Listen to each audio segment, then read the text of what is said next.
L'édito éco sur Europe 1. Bonjour Nicolas Bouzou. Bonjour Dimitri, bonjour Anissa, bonjour à tous. Nicolas. Alors on voit circuler depuis quelques jours sur les réseaux sociaux un hashtag touche pas à ma VF. De quoi s'agit-il, Nicolas ? Il s'avère que l'intelligence artificielle est très performante pour les langues étrangères et en particulier pour la traduction simultanée. Vous avez d'ailleurs déjà des applications qui permettent d'effectuer des traductions en simultané qui adaptent à l'image le mouvement des lèvres des acteurs. En fait, très concrètement, ça veut dire que l'intelligence artificielle peut remplacer les doubleurs. D'où ce hashtag touche pas à ma VF qui traduit la crainte de voir disparaître ce métier. Alors, si on y réfléchit bien, il ne disparaîtra pas complètement. Il y a eu des cas dans l'histoire des fictions où une version française a été meilleure qu'une version originale. Souvenez-vous de Amicalement Vôtre, par exemple, où Tony Curtis, Danny Wilde est doublé par Michel Roux et Brett Sinclair, Roger Moore est doublé par Claude Bertrand. C'était inoubliable. Enfin bon, c'est un exemple exceptionnel qui ne résume pas une profession qui est en effet en danger. Alors justement, quels sont les métiers qui sont les plus menacés par l'intelligence artificielle, Nicolas ? Écoutez, il y a quand même des métiers protégés.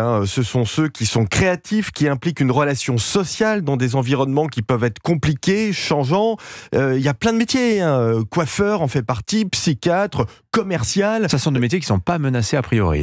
Qui a priori demandent une compétence technique complexe et une capacité à se mouvoir dans un environnement social. Donc non, ils ne sont pas menacés. À l'inverse, vous avez des métiers à risque, ceux qui sont monotâches, si cette tâche peut être automatisée. Je vais vous donner un exemple. Coach en anglais. Ça peut vous étonner, mais c'est comme ça que j'utilise le plus ChatGPT. Alors justement, vous allez nous faire une petite démonstration. Vous avez votre téléphone en main ouvert sur ChatGPT, la dernière version. Alors allez-y, on regarde comment ça marche. Ouais, alors vous allez voir, il y a un petit délai de latence. En réalité, moi j'utilise ChatGPT pour faire 15-20 minutes de conversation par jour, justement, parce que comme vous allez le voir, j'ai un très mauvais accent. Et donc je vais vous montrer comment ça marche. Donc on lance ChatGPT là, précisément. Hello, this is Nicolas. As you know, I need to improve my English. May we have my daily conversation now? La réponse de ChatGPT. Of course, Nicholas. Let's get started. How has your day been so far?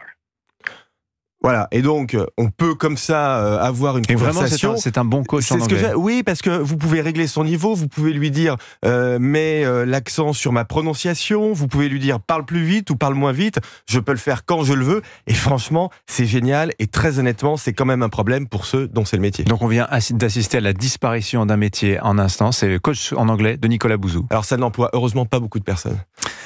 Quand même édifiant, merci beaucoup Nicolas. Signature Europe 1, il est 7h21.